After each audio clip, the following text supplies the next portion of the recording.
Good morning. तो आज आपके हिंदी सेकंड लैंग्वेज व्याकरण वाटिका से जो है आपका 7वां पाठ है वो देखेंगे। इसमें हमने उपसर्ग देख लिया है और प्रत्यय देख लिया है। अब इसमें जो हमारा है वो है समास। तो हम इसमें समास देखते हैं। तो सबसे पहला पुस्तकालय का, पहले ये हम लोग पढ़ते हैं, कुछ लाइन दिए हुए हैं यहाँ। पुस्तकालय का विद्यार्थी के जीवन में बहुत महत्व है।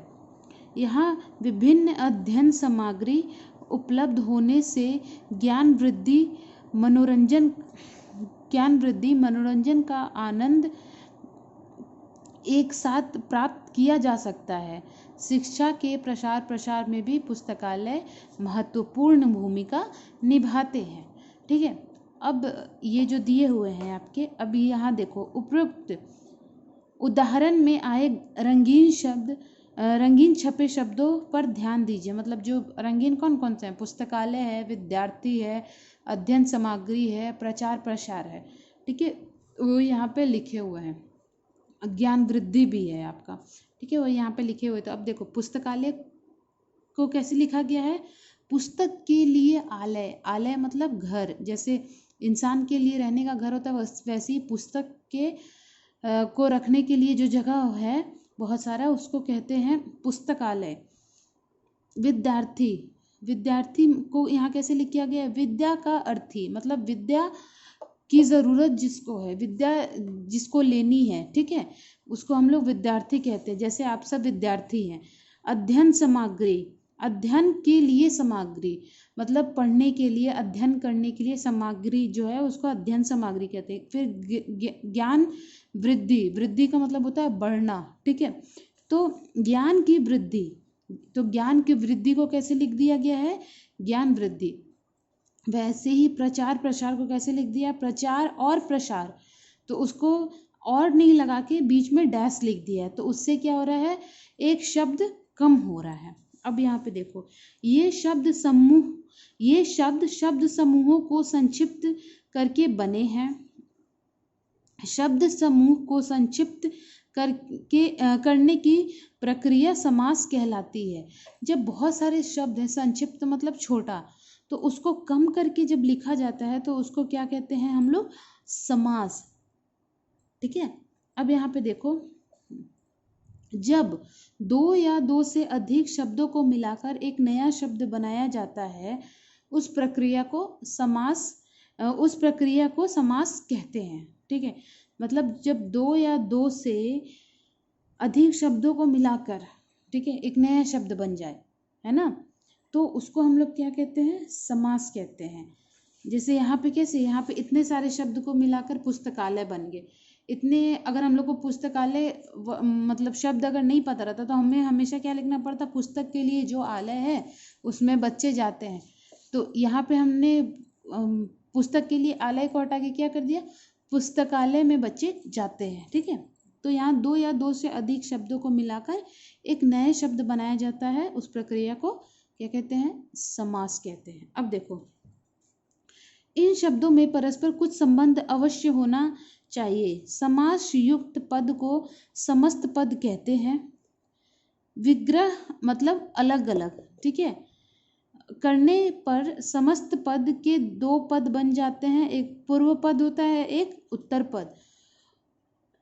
उदाहरणगत गंगाजल आप जैसे एक उदाहरण ले लीजिए। इसमें गंगा जो है वो पूर्व पद है, ठीक है, और जल जो है वो उत्तर पद है। कभी पूर्व पद प्रधान होता है, कभी अन्य। इस आधार पर समास के भेद किए जाते हैं। अब समास का यहाँ क्या भेद है देखिए।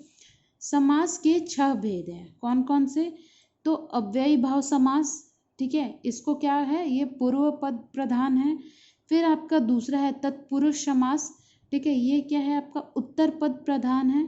फिर है कर्मधारय समास, ये क्या है? आपका उत्तर पद प्रधान है। फिर है आपका द्विगु समास, ये क्या है? आपका ये उत्तर पद प्रधान है। फिर है आपका द्वंद्व समास, ठीक है, ये आपका दोनों पद प्रधान है। और फिर है आपका बहुब्रीहि समास, ठीक है, ये आपका दोनों पद अप्रधान है। ठीक है, अब देखिए सबसे पहला अव्ययी भाव समास क्या है। इस समास में दो शब्दों से मिलाकर जो शब्द बनते हैं वह अव्यय क्रिया विशेषण का काम करते हैं, इसलिए इसका नाम अव्ययी भाव है। ठीक है, जैसे कि इसमें पहला पद प्रधान होता है, मतलब मेन होता है, और यह अव्यय होता है। जैसे प्रति जोड़ दिन, ठीक है, प्रतिदिन है, यथाशक्ति है। ठीक है, कई बार शब्दों की आवृत्ति, ठीक है, द्वयानात्मकता के रूप में अव्ययी भाव समास का प्रयोग होता है। जैसे रातों रात, दिनों दिन, है ना। फिर है आपका पुनरुक्ति होने पर भी अव्ययी भाव माना जाता है। जैसे जल्दी जल्दी, ठीक है, मतलब बीच में आपको क्या दिख रहा है, इसमें डैश दिख रहा है, साफ साफ, गली गली। ठीक है, अब देखो अव्ययी भाव समास में मूल शब्द, जो मेन शब्द है, के आगे उपसर्ग लगाकर, उपसर्ग हमने पढ़ा था क्या है, उपसर्ग क्या है, जो किसी भी मूल शब्द के आगे लगता है। ठीक है, और प्रत्यय क्या होता है, जो किसी भी मूल शब्द के पीछे लगता है ना, और एक नया शब्द बना देता है। आगे उपसर्ग लगाकर भी शब्द रचना की जाती है।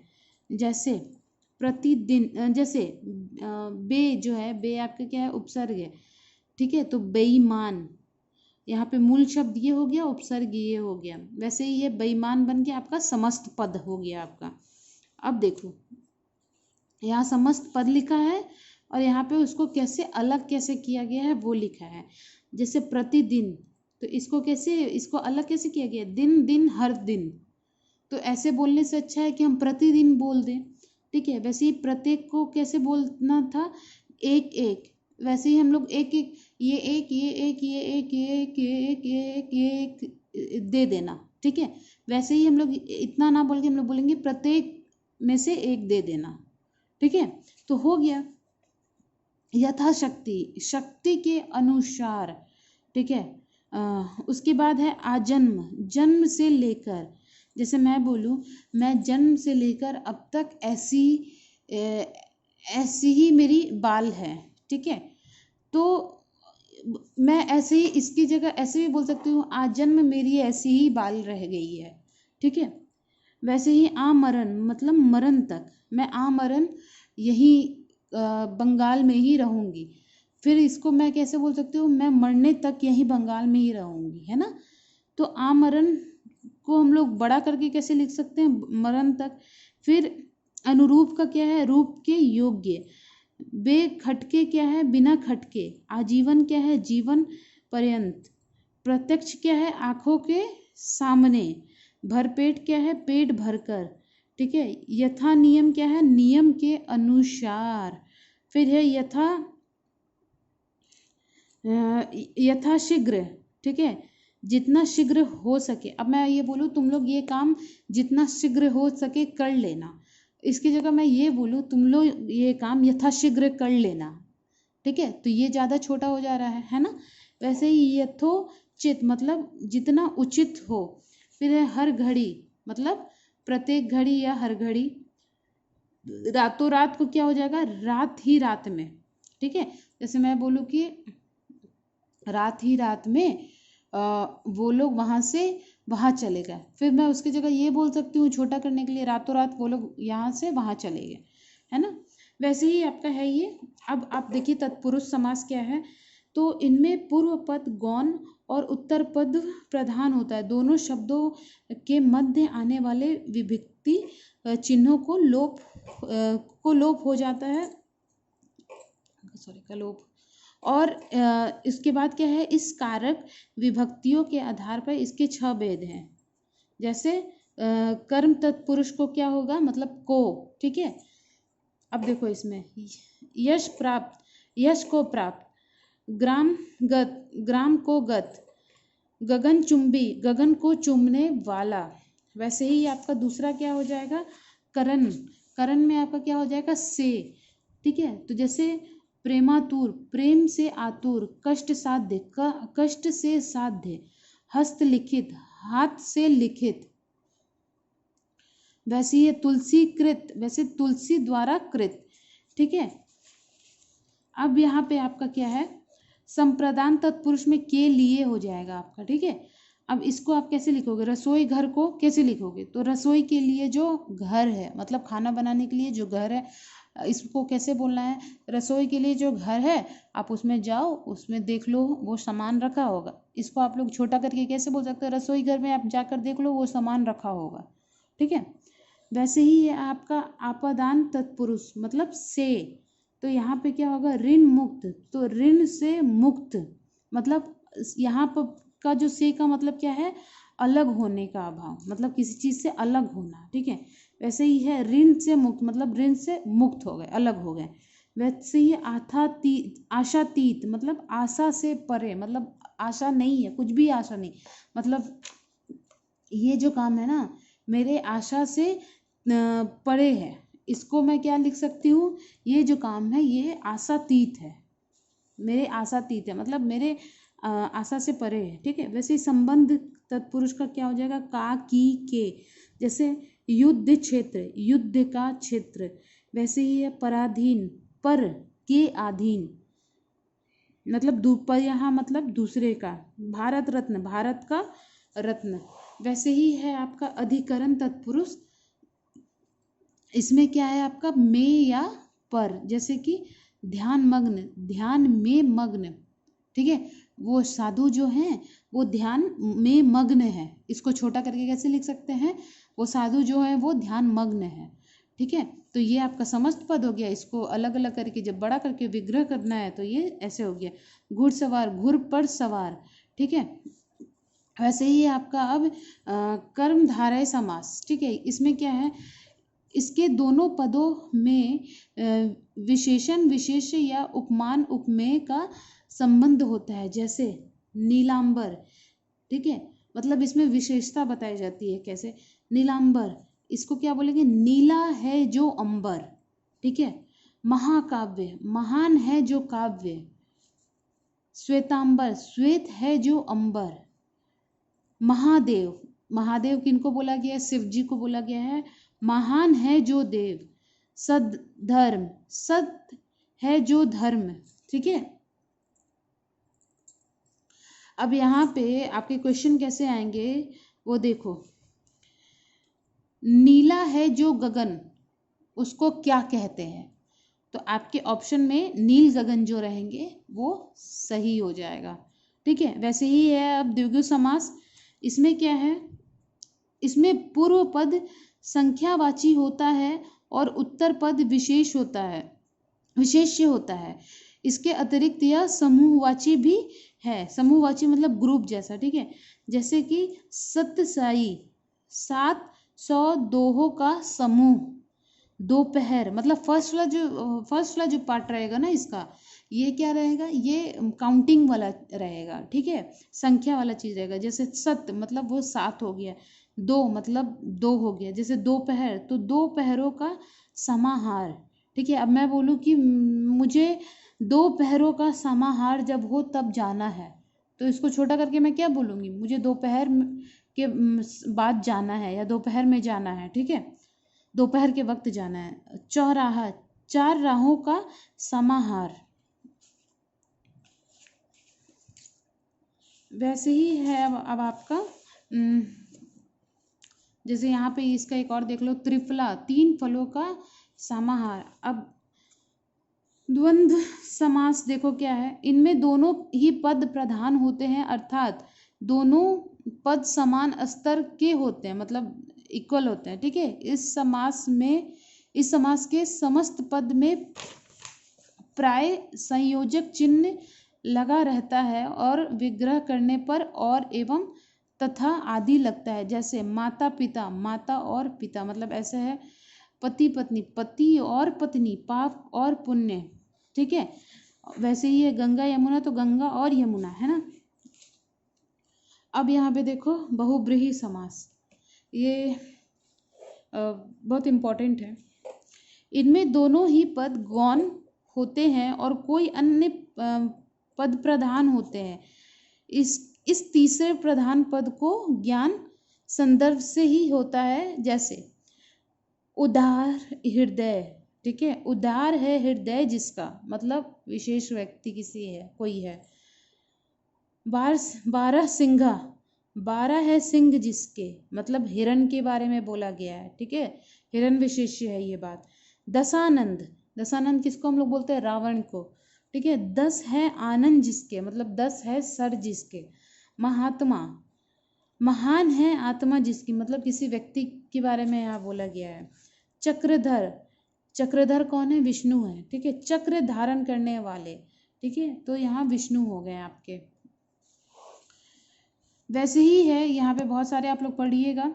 समास विग्रह संबंधी जो कुछ बातें हैं ये देख लेते हैं।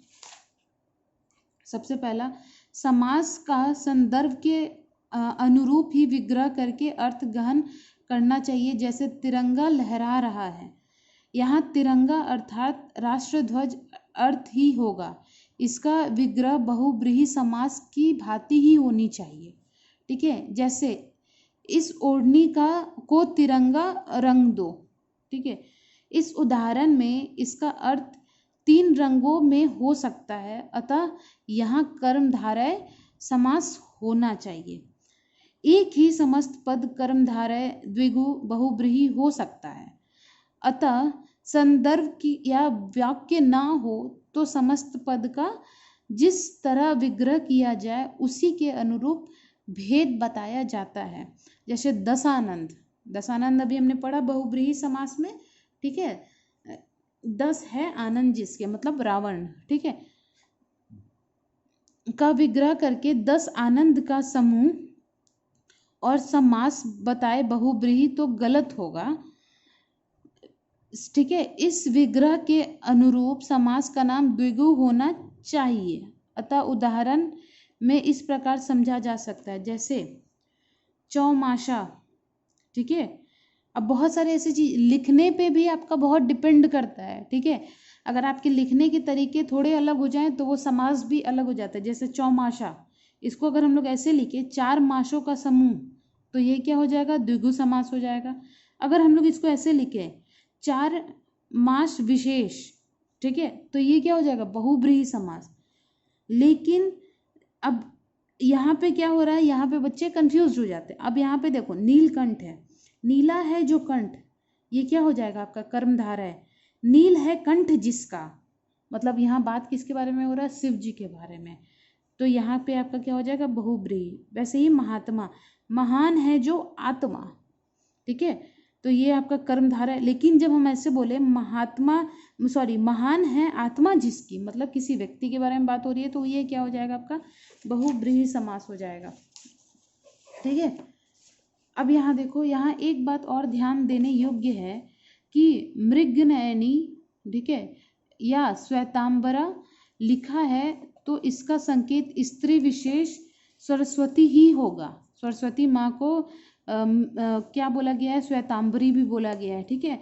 अतः इनका कर्मधारय की तरह विग्रह करना अशुद्ध है, मतलब ये कर्मधारय में नहीं हो सकता है। मृगनयन या श्वेतांबर है तो उससे कर्मधारय या बहुब्रीहि दोनों मान सकते हैं। लेकिन जब मृगनयनी या श्वेतांबरा है, ठीक है, तो उसको सिर्फ और सिर्फ बहुब्रीहि ही मानेंगे, ठीक है। स्मरण हो रहे, जैसे भी विग्रह करे उसी के अनुरूप भेद बताए। प्राय सभी योग्य रूढ़ शब्द का विग्रह कर बहुब्रीहि समास ही लिखना अधिक उचित होता है। जैसे नीलकंठ, नीला है कंठ जिसका, मतलब शिव।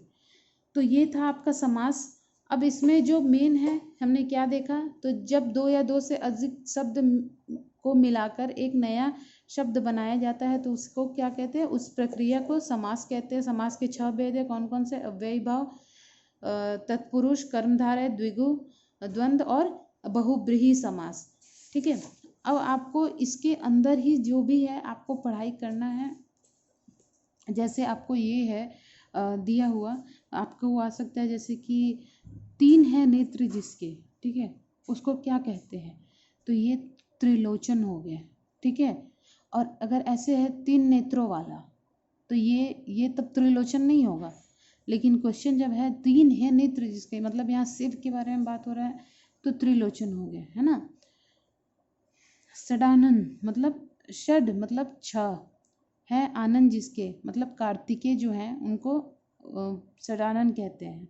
फिर तिरंगा, तीन है रंग जिसका मतलब राष्ट्रीय ध्वज, है ना। तो आपको जो पढ़ना है ये चैप्टर के अंदर से ही पढ़ना है, जितने क्वेश्चन पूछे जाएंगे सिर्फ चैप्टर के अंदर से ही पूछे जाएंगे, ठीक है।